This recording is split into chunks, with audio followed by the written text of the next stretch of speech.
China's exports beat expectations again in July as companies raced to ship goods to Southeast Asia and other regions. Overall exports were up 7.2% in July from the same month last year, but China's exports directly to the United States were down by more than a fifth in July.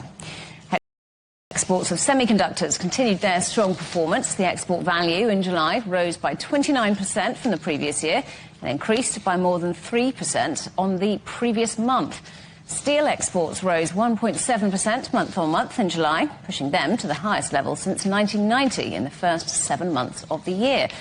Ad ratings agency S&P Global has maintained China's sovereign credit rating and given it a stable outlook. In the second half of the year, China is set to focus on stabilising employment while promoting both domestic and international trade.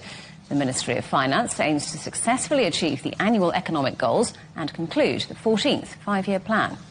Zhang is President and Chief Economist at Pinpoint Asset Management.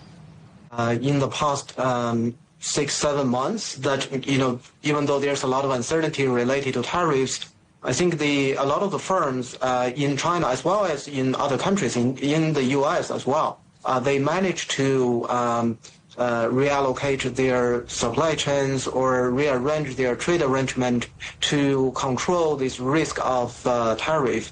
And they managed, for instance, some of the multinational companies, relocated their production chains into Vietnam and sourced some of the parts from China. And, through this kind of arrangement, they actually managed to mitigate the shock from the tariff. So total export number actually turns out to be quite good. When you pick out the United States, for example, obviously tariffs in play there, the numbers are 21.7% down year-on-year in July. How much is that hurting China's broader trade outlook? Yeah, it hasn't really had a very visible shock on China's total trade number. I mean, so far this year, actually, trade has been one of the pillars for China's economic growth, actually outperforming the other sectors. And I think the export to U.S. certainly slowed, but that's not really a surprise to the firms, right? For both importers and exporters, they kind of saw that coming.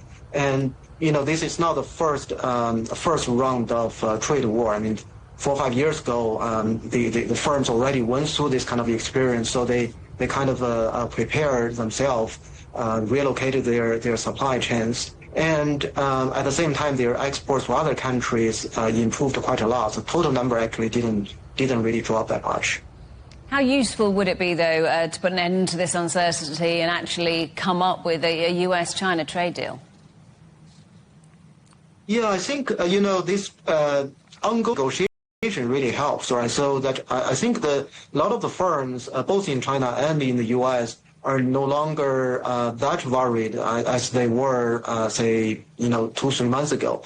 I know there's a deadline coming this month, but I think, people are not really expecting this deadline to kick in, and probably it will be extended another 3 months. So I think a lot of the firms already, have that in mind and rearrange their production globally already. So I don't think this is a very big issue on people's mind.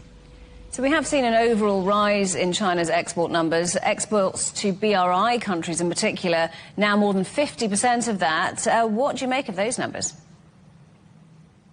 Yeah, I mean, if you take a longer horizon, I mean, the past, 5 years, 10 years, this share has been rising, particularly to ASEAN countries. I would say Vietnam is one example, right? So some of these production chains, production bases already been relocated. I think that trend probably will continue, and I think the trade ties between China and a lot of these emerging market countries, developing countries, are getting deeper because a lot of the firms, the Chinese exporters, are now trying to really expand into new markets, including countries like Latin America. So I think there's a lot of potential going forward.